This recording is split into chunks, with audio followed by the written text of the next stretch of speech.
when we don't forgive, what we're doing is we're calling ourselves God. And there can be only one God. Only one. Not the judge. You're not the judge. God is. God is. But when God says forgive, what that means is he's saying, accept, admit that you're not me. And that we would see forgiveness from that lens. You know, when you look at forgiveness from that lens, it makes forgiveness easy. Now, before I move on, I'd like to clarify this.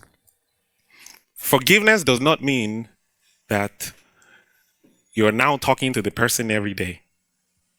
Forgiveness means that you've removed your place as God. You're not God anymore. Imagine you going to court and going and sit in the seat of the judge. What are they going to do to you?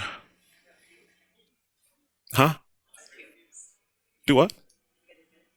No. So you go and you sit in the seat of the judge. They're going to arrest you. You're probably going to go to jail. Right? Yeah. And you go and you sit. They're not going to ask you, are you the judge? They're not going to say, why are you sitting there? Right? No one's going to ask you any questions. You're basically going to get removed from there, arrested, and be careful because you might get hurt. They're not going to, even if they hurt you there, nothing is going to happen, right? You know. So that's the state of someone, you and I, when we refuse to forgive. What we're doing is we're sitting in the seat of the judge.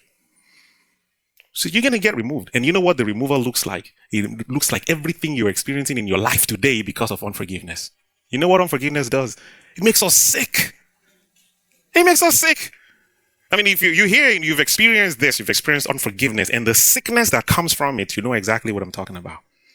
Is your heart bleeds, your stomach turns, right? Your head aches. Everything in your life is upside down. And guess what? It continues to affect all future relationships, right? It poisons your life. This matter is an emergency, you know? It's an emergency. You can't but forgive. Yes, I know you've been hurt. And I know that your response now makes you feel like you're in control. The anger makes you feel like you're in control, but are you really in control? Because look where you're at with all that anger and hatred. Look where it's brought you. It hasn't brought you anything but sorrow. So God is saying, I want to show you freedom my own way. I want to show you my style so you can be free. Genesis chapter 18, verse 25. Genesis 18:25. It says, that be far from thee to do after this manner, to slay the righteous with the wicked, and that the righteous should be as the wicked. That be far from thee. Shall not the judge of all the earth do right? This is talking about God. So Abraham is talking to God, and he's referring to God as the judge of all the earth. He says, shall he not do right? You know, shall he not do right means justice. You know, when people hurt us, and our amygdala stores that. So your amygdala is your part of the brain that stores trauma information. When it stores that, what happens is you go in a mode where whenever something like that, something similar to that happens to you again, it triggers that part of your brain to respond in a way to protect you from danger again, right? Now, what is your brain asking for? Your brain is asking for justice. But you know, justice is, from human perspective, is very subjective. From human perspective. And I'll show you from the Bible, I'll show you from scriptures, a very good example. Justice is very subjective when we look at it from the human perspective. Because from the human perspective, you know what justice looks like? Vengeance. So justice to us as human beings mean an eye for an eye, a tooth for a tooth, right?